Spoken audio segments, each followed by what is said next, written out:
Hello and welcome into Palida's stable. Right, this is Palida. We rescued her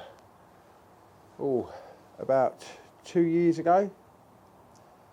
So what we're talking about is fear, right? And you need to understand that horses are a fearful animal. They're a prey animal, okay? Right? We're predators because we have our eyes at the front of our face and they have their eyes on the sides of their heads. Now, when Palida came to us, she was in a bit of a mess and she was quite sceptical of human beings. You couldn't touch her on the ears and you couldn't touch her on the eyes, yeah? Because somewhere in her life she'd had some big problems with human beings. So the whole fear thing, right? They're a flight animal. So run, stop, turn, assess the problem. Okay?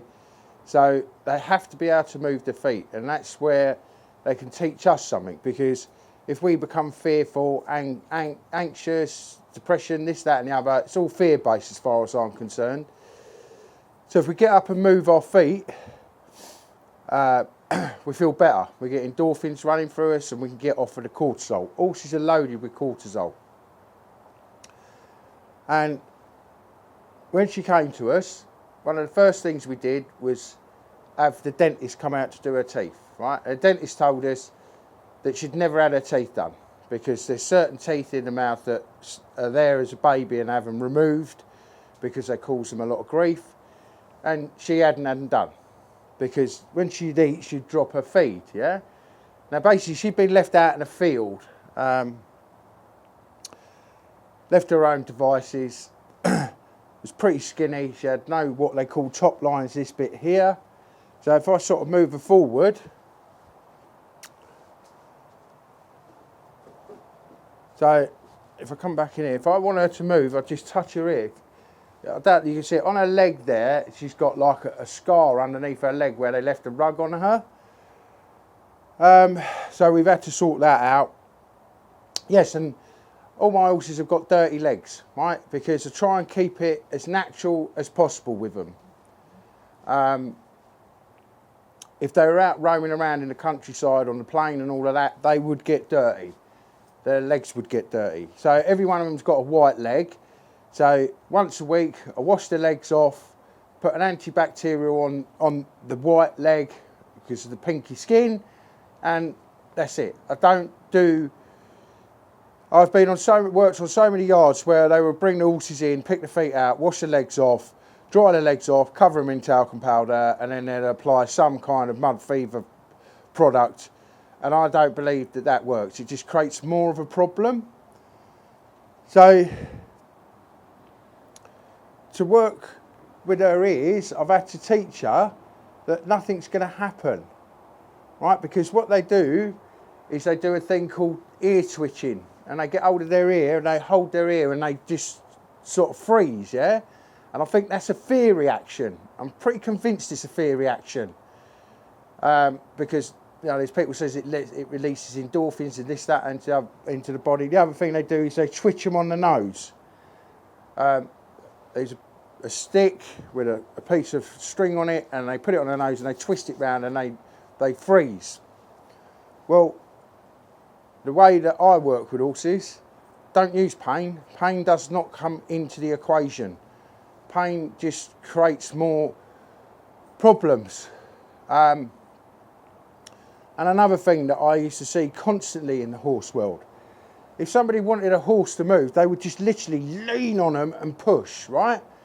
Now, some horses will push back into that, right? What you've got to remember is that they can feel a fly land on them, right? They know when a fly lands on them and they try and nip it off, or they swipe it with their tail. So if you use your fingers like this, right, and this is pressure again, and feel, if you put your fingers on the side of them and push, keep pushing, hold it, and they move away from you. but I don't keep going with it. As soon as she moves away, the pressure stays here, yeah? So if I wanted to come over here, if I put my hand here, see, she gets a little bit, and there. She works with me, not against me. So if I want her to go over there, I'll put my arm under here, and I'll push her over so she lifts her head and she goes around me. Because it's all about communication. It's all about creating a language that they understand. And as I said, she was in such a poor state when she came to us. And I feel for her because she's had a tough life somewhere. Even to the point, if I play like South American music, she gets all upset. And I believe horses are very dialed into noises as well. Because they're a flight animal, right? So they're hyper aware of everything. So something to you like, I don't know, a plastic bag on the floor, you're like, oh, it's just a plastic bag. It's not to a horse. It could kill them. But you've got to teach them that the plastic bag's not going to kill them. So they have to go through discomfort to find comfort. Now, I don't know if you noticed the way she keeps turning her head into us, because she's anticipating that I'm going to do something bad. But this is the thing, I'm not going to smack her across the nose because she's coming in to investigate it. I'm just going to sort of ignore it. But my focus is on you and not her. And this is the other thing. So if I put my focus on her and go, get over there, right? She moves away from me. And then I turn my back. My focus is on the camera, on you, not her. And this is why I sort of say that horses can help rewire your brain, because the biggest problem, and I'm talking on my behalf, I suffer from high anxiety, right? And the biggest problem with it is that I need to live in the moment, in the present. And that's what I do when I come down here. It's like not worrying about what could happen, not worrying about what did happen. Just, it's happened, it's done, it's over. Just be in the present. Be in the present moment. And that is hugely, hugely important around horses. And I said, you should be able to ask a horse, like you always give them plenty of warning you're coming. So you go down here, go to here, and I want her to lift the leg up. So, is she going to lift the leg? There you go. See, she lifts the leg and she helps me out. Yeah, I shouldn't have to hold her leg, but there again, she comes to see what's going on. And again, because somewhere she's had to protect herself. She's had some kind of altercation with a human being. So she's like, oh, well, I'll bite you. And I'll give you another tip with a horse. When you're round the back of a horse, now she moves out the shot, you're better to stay in tight on a horse than you are to stay out here, because that's when they can get power into things. If you're tight against them, they can't get power into it. So they're the three horses, right? And they're all very different individuals, right? So there is a pecking order, but it changes around. One day someone will be leading the herd, another day it'll be Naranka leading the herd, or Divine, or Pleader. But in general, it's Divine that leads the herd. So that's what we do when we work as a team, right? You have a team leader, right? And their responsibility to you as a team member is to listen to your ideas, your suggestions, and take it, and maybe get the rest of the team to turn the way that you're thinking. But there again, you take what everything says in the team, yeah, and it's all put on the table. So when you go off on to a mission, let's say, I spent a lot of time in motorsport as a mechanic, and when you work as a motorsport as a mechanic, right, you all work together. That's how it should be done, because I might not have the answers, but the next man along might have the answers, and I need to listen to that, not be a boss and go, no, I want it done this way and that's the way we're going to do it, end of. That's not leadership. And that's what horses are about, is teamwork. Teamwork makes the dream work. Put the relationship first, like you do with your parents, your friends, anyway. You put your relationship first. She's investigating the tripod now. That's good. That's good because she's looking at it, and that means she's going to get more comfortable with it around, because that's the whole thing. Once you get a horse to look straight at something, that's when they're learning. They're like, oh, right, okay, I've got that. It's not going to kill me. So I'm just going to keep doing what I'm doing here. Share the yard, share the horses with you. And, you know, the weather's going to get better. It's not going to be like this all the time.